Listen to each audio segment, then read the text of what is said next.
18 বছর পেরিয়ে গেছে। কথা ছিল সম্পর্করা 18 বছরে হয়ে উঠবে আরো বেশি কাছের, কিন্তু ভাগ্যের পরিহাসে দুর্ঘটনার পর দুর্ঘটনা নিখিল এবং শ্যামাকে দূরে সরিয়ে দিয়েছে।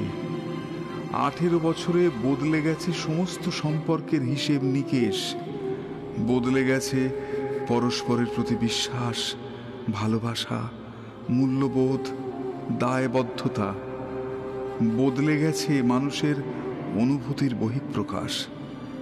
18 বছর আগে পরস্পরের থেকে কিছু না জেনে শুনেই বিচ্ছিন্ন হয়ে যাওয়া দুটো মানুষ, শ্যামা নিখিল, তারা জানলই না কিসের কারণে তাদের এই বিচ্ছেদ। সেই অজানা বিচ্ছেদের ভুল বোঝাবুঝির ভার বহন করতে করতে আজ তারা কোথায় এসে দাঁড়িয়েছে। 18 বছর ধরে প্রিয়জনের থেকে দূরে থাকার যন্ত্রণা সহ্য করতে করতে কেমন হয়েছে তাদের জীবন, কেমন আছে আমাদের নিখিল, শ্যামা আর তাদের পারিপার্শ্বিক জগৎ, আসুন দেখে নি।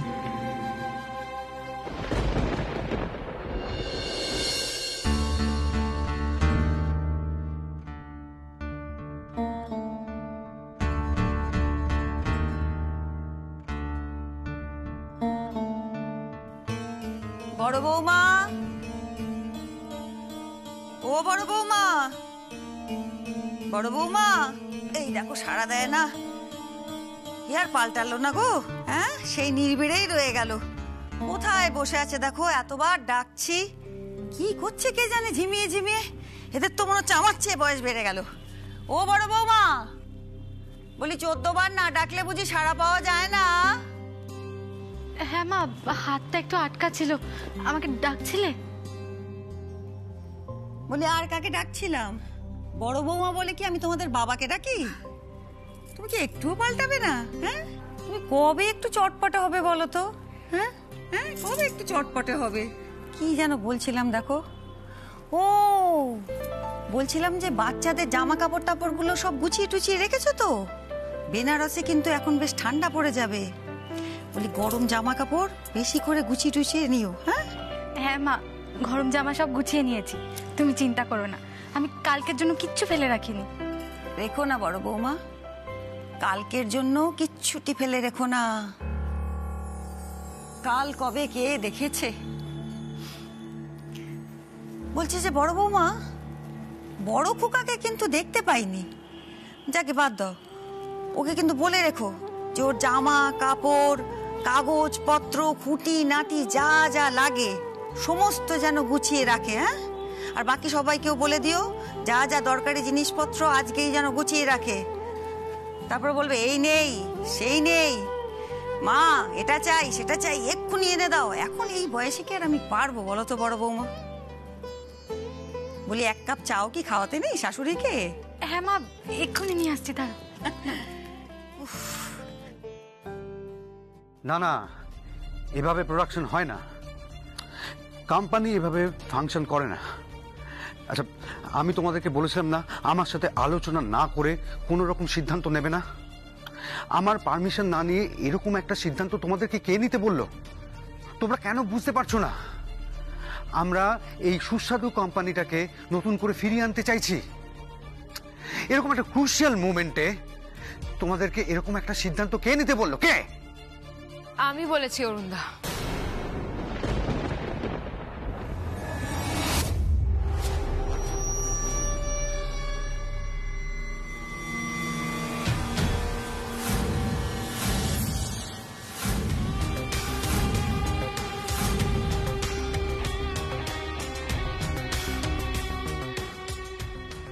তুমি নিয়েছো এই ডিসিশন?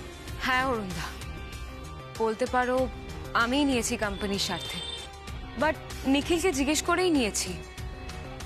আসলে তুমি যে সিদ্ধান্তটা নিয়েছিলে সেটা যখন আমি অ্যাপ্লাই করলাম, আমি দেখলাম যে শুধু আমাদের প্রচুর মশলা নষ্ট হচ্ছে তাই নয়, লক্ষ লক্ষ টাকার ক্ষতিও হয়ে যেতে পারে। ইনফ্যাক্ট আমরা সময় মতো ডেলিভারিও দিতে পারবো না। সবকিছু মিলিয়ে আমাদের যে হিউজ লসটা হবে সেটা আমাদের কোম্পানির পক্ষে এখন বের করা পসিবল নয়। অরুণদা, তুমি একটু ভালো করে ভেবে দেখো আমি ঠিক করেছি কিনা। এই মুহূর্তে আমার মনে হয়েছে যে ডেলিভারিটা পোস্টপোন করে দেওয়াই বুদ্ধিমানের কাজ। কিন্তু শুনো না, দেখ অরুণ, আমারও মনে হচ্ছে সুনয়না ঠিকই বলছে। আর ও যখন নিখিলের সঙ্গে আলোচনা করেই নিয়েছে তখন তো খুবই ভালো। সত্যি, কিন্তু সময়ে মাল ডেলিভারি করতে না পারলে আমাদের যে লসটা হবে সেটা কিন্তু আমরা সামাল দিতে পারবো না। তাই ও যে ডিসিশনটা নিয়েছে ঠিকই নিয়েছে। হ্যাঁ অরুণদা, ইনফ্যাক্ট আমি তোমার কেবিনে ফাইলটা রেখেও এসেছি, তুমি চাইলে একবার চেক করে দেখে নিতে পারো। আই এম শিওর তুমি বুঝতে পারবে। তুমি চা খাবে? আচ্ছা ঠিক আছে, তোমরা যখন ঠিক বলছো, আমি বোধহয় কোনো একটা ভুল করেছি আর কি। Thank you Sunayana. এই দেখো, ওকে আবার এত সৌজন্যতা দেখানোর কি দরকার? ও বলছি যে নিখিল কোথায় গেছে তুমি কিছু জানো?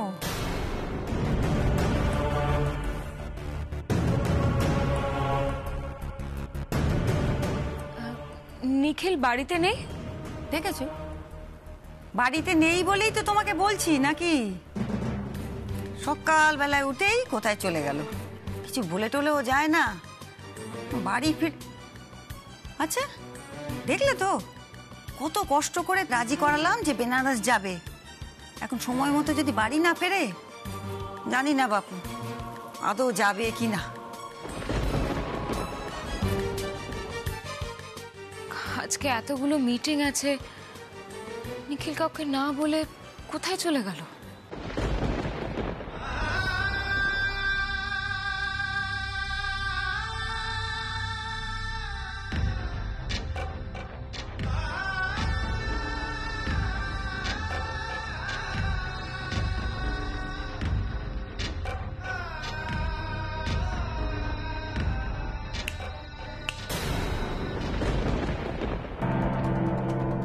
Whiskey on the rocks. বার তো এখনো খোলেনি স্যার।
Waiter, repeat.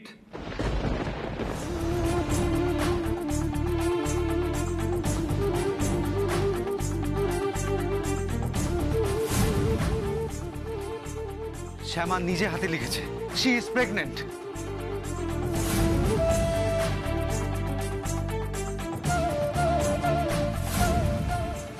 আমি গেস্ট রুমেই থাকবো। তোমাকে আমার একটা কথা বলার ছিল। স্পেশাল কিছু? হয়তো তাই, যেটা শোনার জন্য তুমি এতদিন ধরে অপেক্ষা করেছিলে।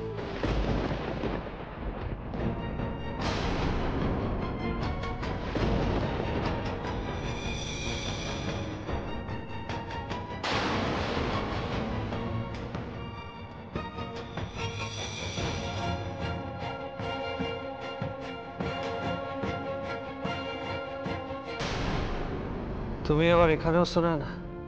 প্লিজ নিখিল, কাল আর্লি মর্নিং আমাদের বেরোনো। তার আগে তোমাকে অনেকগুলো মিটিং অ্যাটেন্ড করতে হবে, ইউ নো দ্যাট। তারপরেও তুমি এখানে বসে ড্রিঙ্ক করছো। ওগুলো তো ভিডিও কনফারেন্স, কোনো প্রবলেম হবে না। প্রবলেম হবে নিখিল। সকাল থেকে তোমার এই ড্রিঙ্ক করার অভ্যেসটা এবার বদলানো দরকার। তুমি বড্ড বাড়াবাড়ি করে ফেলছো, এতে তোমার এবং কোম্পানির দুজনেরই রেপুটেশন খারাপ হচ্ছে। শোনা না, আমি তো কারোর সামনে যাচ্ছি না, আর তোমার সাথে তো আমার সব ডিসকাশনস হয়ে গেছে। মিটিংসগুলো তুমি সামনে নাও। তোমার বদলে আমি? Come on Sunaina, you are smart, intelligent. I am sure তুমি মিটিংসগুলো সামলে নেবে। নো নিখিল, ডিসিশনগুলো কে নেবে? তার জন্য তো তোমাকে দরকার, ডিসিশন তো আর আমি নিতে পারবো না। কেন নিতে পারবে না? আমি কি ডিসিশন নেব তুমি সব জানো। বাই চান্স যদি কোনো প্রবলেম হয়, just give me a call, okay? I am sorry Nikhil, কিন্তু এইভাবে বিজনেস হয় না, আর তুমি আমার থেকে এটা অনেক ভালো করে জানো। আমি তোমার হয়ে কোনো ডিসিশন নিতে পারবো না। তোমার বদলে আমি মিটিংয়ে যাব আর তুমি এখানে বসে মদ খাবে? না নিখিল, আমার পক্ষে এটা মেনে নেওয়া সম্ভব নয়। হয় তুমি আমার সঙ্গে এখন মিটিংয়ে যাবে, আর তা না হলে তুমি সবকটা মিটিংই ক্যান্সেল করে দেবে। এখন তুমি কি করতে চাও এটা এন্টায়ারলি তোমার ডিসিশন।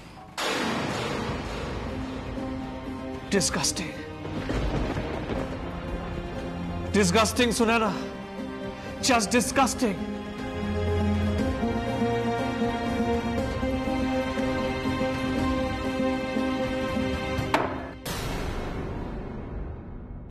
তোমরা কেউ আমার সুবিধা অসুবিধা বোঝো না। কারোর উপরে আমি ডিপেন্ড করতে পারি না, কারোর উপরে না। স্যার স্যার আপনার চেঞ্জটা।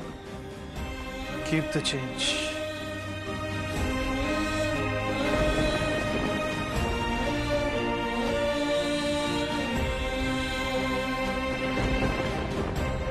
নিখিল, তুমি শুধু মুখেই বলো শ্যামার সব স্মৃতি তুমি নষ্ট করে দিয়েছো।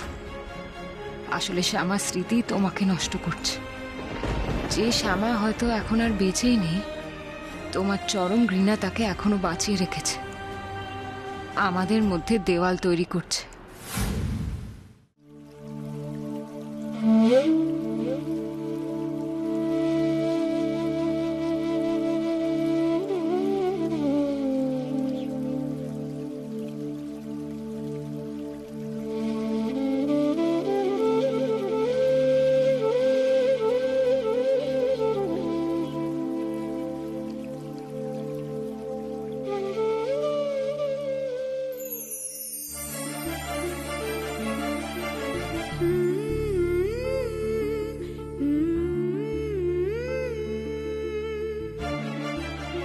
किस्सा बेटिया तू आ गई?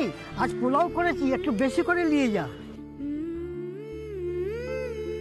किसने बेटी किशन जी प्यारी अच्छी, वो 1000 साल जिंदा रहेगी।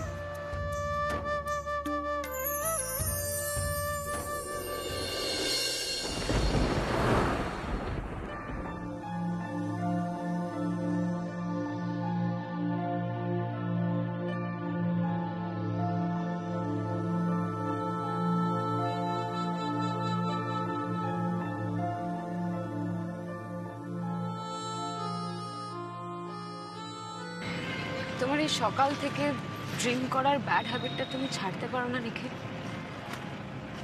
এটা যে শুধু তোমার কাজকর্মকে এফেক্ট করছে তা তো নয়, বাড়ির সবাই তোমাকে নিয়ে সারাক্ষণ চিন্তিত থাকে। হ্যাঁ, স্পেশালি সুজাতা আন্টি তোমাকে নিয়ে কতটা ডিস্টার্ব থাকেন তুমি কি দেখতে পাও না? প্লিজ,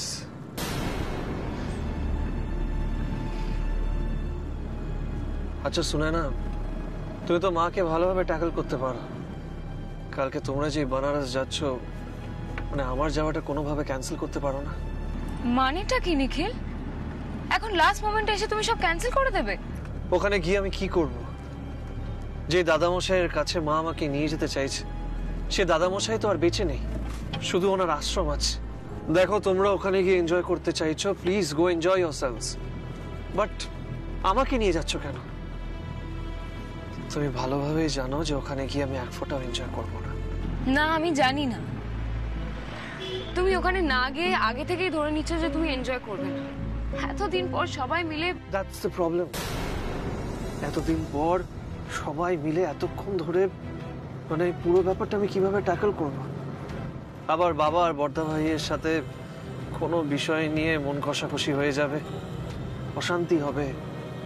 শোনো না, এসব অশান্তি যদি অ্যাভয়েড করতে চাও আমাকে ক্যান্সেল করে দাও, গিয়ে মাকে বোঝাও প্লিজ। কিন্তু কি করে নিখিল? বিশেষ করে তোমার জন্য আন্টি এই ট্রিপটা প্ল্যান করেছেন যাতে তুমি একটু মানসিক শান্তি পাও। আর এখন আমাকে গিয়ে তাকে বোঝাতে হবে যাতে তোমাকে যেতে জোর না করে। এখন আমি এই নিয়ে বললে তো।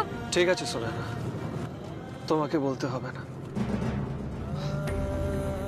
আর কি বললে তুমি? আমার মানসিক শান্তি। তোমার কি মনে হয় ওটা কি আর কোনোদিনও ফিরে আসবে? 18 বছর আগে আমার সুখ, ভালোবাসা, আশা, ভরসা সবকিছু নিয়ে একজন চলে গেছে, স্বার্থপরের মতো। আর সে যে আর কোনোদিনও ফিরবে না সেটা তুমি ভালোভাবেই জানো সোনানা। সে আমার চিঠিগুলো তুমি পড়োনি? কি পড়োনি তুমি? আমার স্ত্রী, যাকে আমি নিজের থেকে বেশি ভালোবাসতাম, আমাকে না জানিয়ে আমার সন্তানকে নিয়ে চলে গেছে। কোথায় গেল? কেন গেল? আমি কিচ্ছু জানি না। আর এতদিন ধরে এই পুরো ব্যাপারটা আমার কাছে একটা আনসলভড মিস্ট্রি হয়ে থেকে গেছে সোনানা। দেখো নিখিল, এত বছরে যখন শ্যামা তোমার সঙ্গে কোনো যোগাযোগ করেনি, তোমার কি মনে হয় আদৌ কি শ্যামা বেঁচে আছে?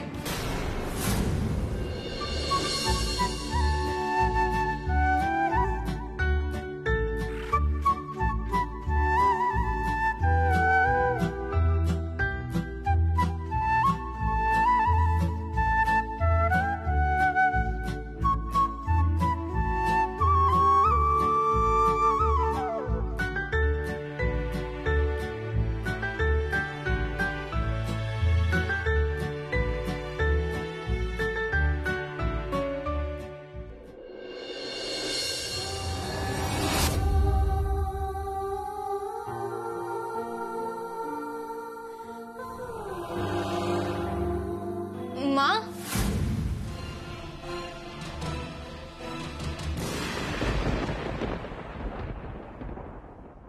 জানি না, কিচ্ছু জানি না আমি।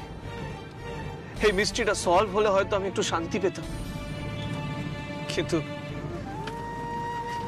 কিন্তু এখন তো মনে হচ্ছে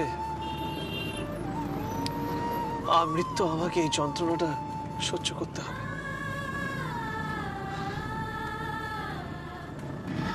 নিখিল, তোমার এই পেসিমিস্টিক অ্যাটিটিউডটাই না আমার একদম ভালো লাগে না। তুমি তো চেষ্টাই করো না নিজের যন্ত্রণা ভোলার। সুনানা, গত 13 বছর ধরে তুমি আমাদের সাথে আছো, চিনতে পারলে না আমাকে? না, সবসময় নিজেকে কাজের মধ্যে ডুবিয়ে রাখি, সে আমার সব স্মৃতি নষ্ট করে দিয়েছি, কিন্তু তাও এক ফোঁটার যন্ত্রণা থেকে মুক্তি পাইনি। এনিওয়েজ, তোমার থেকে একটা ছোট ফেভার চেয়েছিলাম, তুমি করতে পারবে না বুঝে গেছি। তোমাকে বলাটাই বৃথা হয়েছে। Leave it. মাকে তোমায় কিছু বলতে হবে না। আর এই বানারসে যাওয়ার কথাটা বলছিলে না, ঠিক আছে, তোমাদের সাথে আমি বানারস যাব। দেখি বেনারসে গিয়ে আমার মানসিক শান্তি তোমরা কতটা ফিরিয়ে দিতে পারো।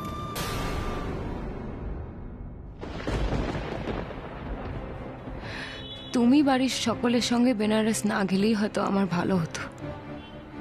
তোমাকে সম্পূর্ণ একা নিজের করে পেতাম।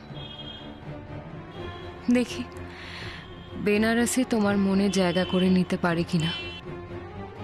আমার লক্ষ্য অনেক বড় নিখিল, অনেক বড়।